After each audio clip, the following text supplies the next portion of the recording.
কমলপুর শহরে লাগোয়া মোহনপুর গ্রাম পঞ্চায়েতের অধীনে ভারত বাংলাদেশ সীমান্ত ঘেঁষা মলয় এলাকার মানুষ দীর্ঘ 5 বছর ধরে রাস্তা ও পানীয় জলের চরম সংকটে ভুগছেন। কোথাও মাটির পথ, আবার কোথাও নামমাত্র ইটের রাস্তা, যার অধিকাংশ আজ ভেঙে চুরে চলাচলের অযোগ্য।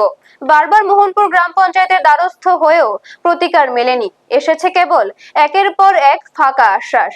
বর্ষাকালে এলাকার পরিস্থিতি আরো বিপজ্জনক রূপ নেয়। কাদা মাখা ও ভাঙাচোরা রাস্তা দিয়ে ঝুঁকি নিয়ে চলাফেরা করতে হয় স্কুল পড়ুয়া, বৃদ্ধ ও সুস্থ রোগীদের। গ্রামবাসীদের প্রশ্ন, এত বছর ধরে এমন দুর্ভোগ চললেও কেন প্রশাসন নীরব? সমস্যা শুধু রাস্তাতেই সীমাবদ্ধ নয়। একদিকে যখন জলজীবন মিশনের মাধ্যমে ঘরে ঘরে পানীয় জল পৌঁছানোর প্রতিশ্রুতি দেওয়া হচ্ছে, অন্যদিকে মলয়ের বহু এলাকা এখনো জলের পাইপলাইন পর্যন্ত পৌঁছায়নি। পঞ্চায়েতের উদাসীনতায় ক্ষুব্ধ হয়ে শেষ পর্যন্ত সংবাদ মাধ্যমের শরণাপন্ন হয়েছেন এলাকাবাসী। তাদের স্পষ্ট দাবি, আর কোনো অহেতুক আশ্বাস নয়, অবিলম্বে মেটাতে হবে পানীয় জলের সংকট এবং শুরু করতে হবে পাকা রাস্তা নির্মাণের কাজ। এখন দেখার বিষয়টি সংবাদ মাধ্যমে আসার পর প্রশাসন কার্যকর কোনো ব্যবস্থা নেয় নাকি মলয়বাসীর ভাগ্যে আবারও জোটে নতুন আশ্বাসের বাণী। ব্যুরো রিপোর্ট, নিউজ তৎকাল 24। আমরা যে গ্রামে থাকি এটার নাম হচ্ছে মলয়া। এখানে প্রায় 200 থেকে 300 পরিবারের বসবাস আমাদের এখানে।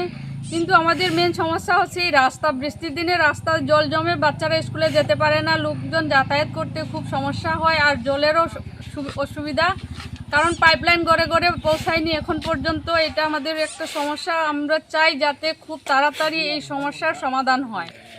আপনারা এই ব্যাপারে পঞ্চায়েতে জানাইছেন নি? জানাইছি তো, পঞ্চায়েতে তো দেখতেছে, তারাই তো পঞ্চায়েতের লোকজনের তো কিছু করতেছে না। পঞ্চায়েতের রাস্তা ঠিক করার কথা কইলে কয়ে গেছে। আমরা এখানে এমএলএ সাহেব কিছুদিন আগে আমরা এখানে এসেছিল, তো উনি বলেছেন যে অতি সত্বর আমাদের এখানে রাস্তার মেরামত হবে, কিন্তু এখন পর্যন্ত হয়নি। এই যে রাস্তাটা খারাপ, এটা কতদিন ধরে খারাপ হয়ে রয়েছে? অনেক দিন, আজকে প্রায় 4-5 বছর ধরে। আর আপনাদের বাড়িতে যে জল নাই, এই সমস্যাটা কতদিন ধরে চলতেছে? এইটাও অনেক দিন ধরে। এখন আপনাদের মূল দাবি কি? আমাদের মূল দাবি হচ্ছে এই রাস্তাটা মেন, এরপরে গড়ে গড়ে পাইপলাইন যেন গড়ে পৌঁছানো। আপনারা দেখছেন নিউজ তৎকাল 24।